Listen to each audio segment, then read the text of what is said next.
1 pound কেকের মধ্যেও কিন্তু সুন্দর সুন্দর থিম কেক করা যায়। তো আজকে যে কেকটা আমি ডেকোরেশন করে দেখাবো এটা হচ্ছে 1 পাউন্ডের মধ্যেই সুন্দর একটা থিম কেক ডেকোরেশন। এটা হচ্ছে অ্যানিভার্সারি থিম কেক। অ্যানিভার্সারির জন্য এই ধরনের কেকগুলো কিন্তু খুবই সুন্দর দেখায়।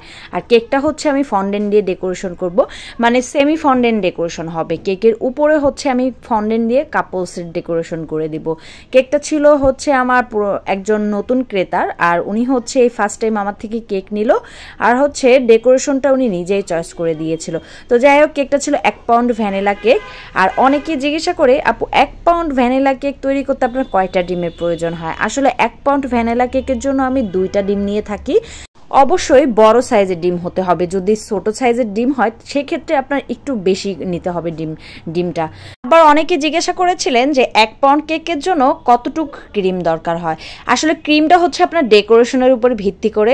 যেমন হচ্ছে 1 পাউন্ডের কেকের জন্য হচ্ছে বেসিক যে ক্রিমটা নিতে হয় সেটা হচ্ছে 1 কাপ পরিমাণে। 1 কাপ পরিমাণে ক্রিম দিয়ে হচ্ছে আমরা বেসিক যে কেকটা আছে 1 পাউন্ডে সেটা করে থাকি। আর যদি আপনার ক্রিম দিয়ে নানান ধরনের ফুল তৈরি করে থাকেন, মানে ফ্লোরাল যে কেকগুলো আছে, সেক্ষেত্রে কিন্তু আপনার ক্রিমটা বেশি নিতে হবে। ফ্লোরাল কেকগুলো করতে কিন্তু ক্রিমের পরিমাণ বেশি লাগে, কারণ নানান ধরনের ফুল করতে হয়, সেখানে কিন্তু আমাদের ক্রিমটা এক্সট্রা চলে যায়। এই জন্য হচ্ছে 1 পাউন্ড কেকে হচ্ছে 1 কাপ পরিমাণে ক্রিম দরকার। আর যখন ফুল দিয়ে ডেকোরেশন করবেন তখন বেশি প্রয়োজন হয়। আসলে এভাবে তো মেপে কাজ করা যায় না, তো আপনারা হচ্ছে একবার ক্রিমটা তৈরি করে নেবেন, দেন বেঁচে গেলে সেই ক্রিমটা হচ্ছে এয়ারটাইট বক্সে ডিপ ফ্রিজে রেখে দিবেন। আবার হচ্ছে যখন কাজ করবেন আধা ঘন্টা আগে বের করে রেখে দেন আবার হচ্ছে নর্মালে এনে তারপর হচ্ছে কাজটা করতে পারেন। এই জন্য আপনার ক্রিম যদি বেঁচে যায়, অনেকে হচ্ছে টেনশন করে যে 1 পাউন্ড কেকের জন্য আমি যদি 1 কাপ পরিমাণের থেকে বেশি ক্রিম তৈরি করি, বাকিটা তো বেঁচে যাবে, তখন ওইটুকু ক্রিম তো নষ্ট হবে, তখন কি করব? আসলে ওই ক্রিমটা নষ্ট হবে না। আপনারা হচ্ছে সংরক্ষণের পদ্ধতিটা জানেন না, যার কারণে হচ্ছে ক্রিমটা নষ্ট হয়ে যায়। তো এই জন্য এই টিপসটা ফলো করবেন অবশ্যই। বেঁচে যাওয়া ক্রিমটা এয়ারটাইট বক্সে রেখে ডিপ ফ্রিজে রেখে দিবেন। আর বের করে যখন ডেকোরেশন করবেন তখন মিনিমাম আধা ঘন্টা আগে বের করে আবার একটু ভালো করে স্প্যাচুলা দিয়ে নাড়াচাড়া করে দেন হচ্ছে কাজ করতে পারেন ইজিভাবে। এটাই কোনো সমস্যা হবে না। আশা করছি আজকে টিপসগুলো আপনাদের অবশ্যই বেশি কাজে লাগবে।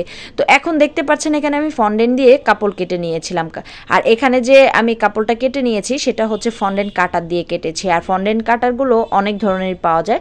সব হচ্ছে বেকিং আইটেমের যে পেজগুলো থাকে, বেকিং আইটেমের যে দোকানগুলো থাকে, সেই সব দোকানে কিন্তু এইসব প্রোডাক্ট অ্যাভেলেবেল পেয়ে যাবেন। অনেকে জিজ্ঞাসা করে কাটার কোথায় পেয়েছেন, কোথা থেকে কিনেছেন। আসলে বেকিং আইটেমের দোকান থাকে আলাদা, সেখান থেকে আপনারা সব ধরনের কাটারগুলো কিনে নিতে পারেন, ফন্ডেন্ট কাটারগুলো। এখানে আমি একটা ক্যালেন্ডার তৈরি করছিলাম ফন্ডেন্ট দিয়ে, আর এখানে যে লিখেছিলাম এটা হচ্ছে এডিবল পেন দিয়ে লিখেছিলাম। এই কলমের কালিটা খাওয়া যাবে, এটা কিন্তু আপনার নন এডিবল নয়, এটা খেলেও সমস্যা হবে না। তো এই ধরনের ফন্ডেন্ট ডেকোরেশন করলে আমি হচ্ছে ডেলিভারি দেওয়ার কিছুক্ষণ আগে হচ্ছে কেকগুলো ডেকোরেশন করে দেন ডেলিভারি দিই। এতে করে কেকের ডেকোরেশনটা একটুও নষ্ট হয় না।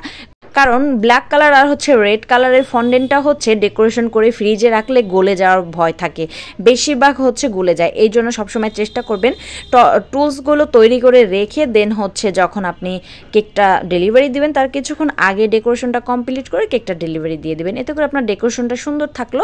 তো আশা করছি এই টিপসটাও কাজে লাগবে। অবশ্যই মনে রাখবেন, কালো কালারের ফন্ডেন্ট কিন্তু ডেকোরেশন করার পরে নর্মাল ফ্রিজে রাখলে ম্যাক্সিমাম টাইমে কিন্তু গলে যায়। এই জন্য ডেকোরেশনগুলো নষ্ট হয়ে যাওয়ার চান্সটা বেশি থাকে। তো দেখতেই পাচ্ছেন আজকের এই সিম্পল কেকটা, এটা কিন্তু 1 পাউন্ডের মধ্যে, সিম্পলের মধ্যে, বাট অনেক ভালো লেগেছে। এটা হচ্ছে অ্যানিভার্সারি থিম কেক ছিল। অ্যানিভার্সারির জন্য আপনারা চাইলে এই ধরনের থিম কেকগুলো করে নিতে পারেন। মাশাআল্লাহ খুব ভালো লেগেছে কেকটা। আপনাদের কেমন লেগেছে অবশ্যই জানাবেন।